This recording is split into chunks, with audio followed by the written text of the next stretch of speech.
So based upon the conversation that Dr. Macaulay has, Shaban, I'll come to you. And my question in relation to this is, because this looks like a complicated method to sort of who to take actions against and who not to. And when we look at the CVE, PVE space and in its rational existence, on when there is actionable data to take action against someone, you have to come up with perceived plans. And that's where the national action plans actually come in. Absolutely. You've been an expert and you've designed that for multiple countries or helped design them. How do you see that, how do these actors interact within it, and how do you bring it into a cohesive whole so that it can be an actionable plan? It's an incredibly challenging thing, and as Dr. Macaulay described, the motivations and reasons and experiences that people become involved in extremism are many and varied. And as a consequence, when we are thinking about things at a national or state level, a nation-state level or a society level, we need to have a really diverse range of responses that can be as flexible to those individual drivers as possible. What we have found at my organisation, Hidayah, the International Centre for Countering Extremism, is that we need to take a whole-of-society approach to prevention. And what that means is that we need to look at how we build the resilience of the community, the resilience of individuals, particularly those who may be more at risk of engaging in extremism than others. And of course, we also need to think about how we rehabilitate and reintegrate people who've been involved in extremism in the past. A whole-of-society approach also means that we need to establish a firm base of evidence. The things that are driving extremism in one part of Pakistan are different than the things that are driving extremism in Iraq or in Malay. So what you mean to say is that one size will not fit all? One size definitely doesn't fit all. And I think one of the important things is that the process of making a national framework means that we can come together and build a shared understanding of what is needed, but it also needs to be quite specific. What are we going to do about it?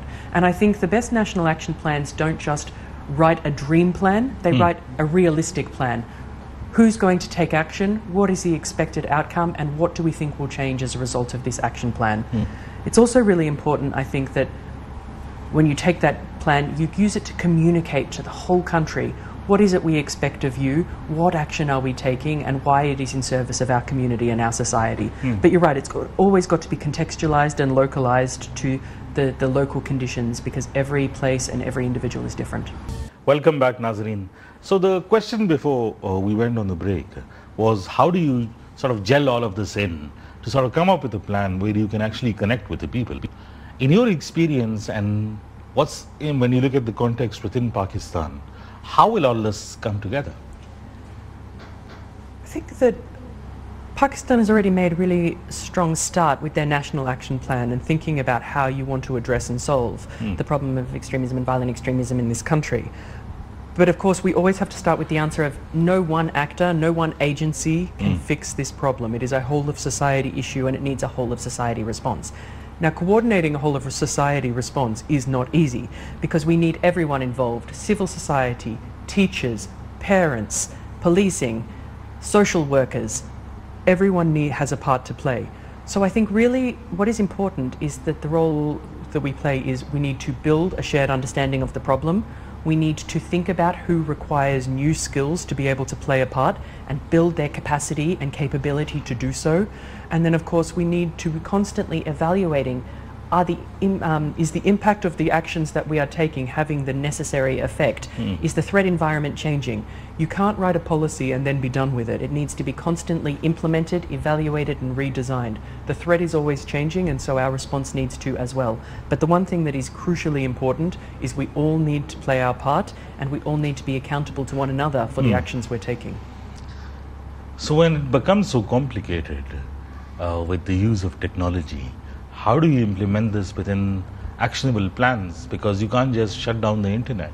You can't shut down modes of communication.